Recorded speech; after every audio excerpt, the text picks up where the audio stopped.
कार्रवाई नहीं हो रही तो इसमें सरकार की वो है बुजदिली। और क्या करें बताओ। उनसे डीसी साहब से हमने तो आत्महत्या के लिए भी बोल दिया, तो बोला कि नहीं ऐसा मत करो और ऐसा नहीं होने देंगे। 150 बच्चों के रिश्ते नहीं हो रहे हमारे कुकड़ोला गांव में। ज़मीन हमारी चलेगी और ज़मीन से ही हमारा अहिरवाल का क्षेत्र है, तो ज़मीन से ही रिश्ते होते हैं। अच्छा, पानी नहीं है तो रिश्ते नहीं हो रहे। पानी नहीं, ज़मीन नहीं, ज़मीन ही नहीं है, जमीन नहीं है तो रिश्ते रहने की नहीं जगह नहीं है। ये भेदभाव की कहानी है जी सारी। यहाँ उलझने वाली क्या, ब्याज के ही तो पैसे मांग रहे हैं और क्या मांग रहे हैं हम सरकार से। ब्याज के पैसे मांग रहे हैं, फिर भी टाइम से नहीं मिल रहा। ये जो जमीन है हमारी, ये 50 करोड़ रुपए एकड़ के आसपास के रेट की जमीन है। सरकार अगर हमारे ब्याज के पैसे भी दे देगी तो तब भी हम 2 करोड़ के आसपास भी नहीं पहुंच रहे हैं। और सरकार ने जो अभी HSIDC IMT मानेसर में 86,000 का बेस प्राइस और 1,06,000 रुपए में ऑक्शन में जमीन बेची है। इस जमीन में भी कम से कम, मैं आपके चैनल के माध्यम से बताना चाहता हूँ, 1 लाख रुपए गज से ऊपर जमीन सरकार रेट पे बेचेगी।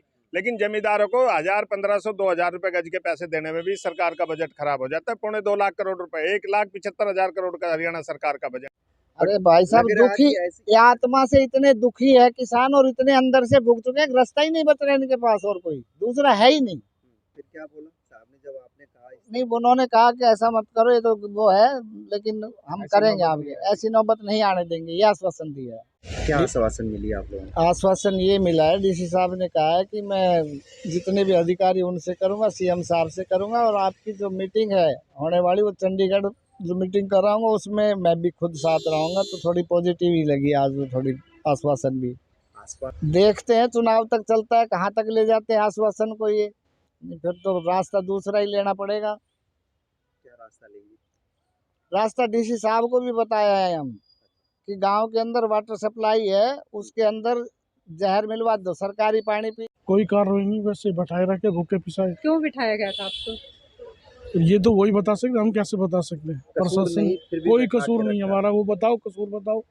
इस बीच अगर हमारी कोई गलती के पास हमारी कोई गलती थी तो हमारे क्या नाम है पर्चा दर्ज करना चाहिए था और हम कोर्ट ऑफ पेश करने चाहिए थे। पूरा दिन हमारा और जो हमारी माता बहनें थी, जो हमारी लेडीजें थी, उनका टाइम वेस्ट किया और उनको परेशान किया। जो 23 तारीख को पुलिस ने हमारे साथ बर्बरता की और हमें गिरफ्तार कर लिया था, उस समय तहसीलदार साहब ने डीसी साहब से बात करके एक समय आज का 11 बजे का लिया था। उसी कड़ी में आज हम डीसी साहब से मिले हैं और एक ज्ञापन डीसी साहब को दिया है। क्या कुछ आश्वासन मिला है?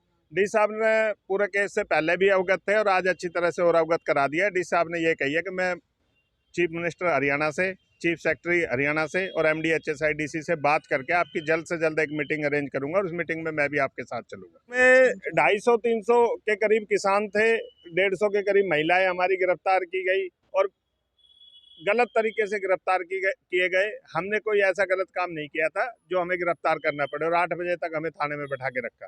रात के 8 बजे हमें छोड़ा गया है। ये बड़ी मतलब दुर्भाग्यपूर्ण बात है।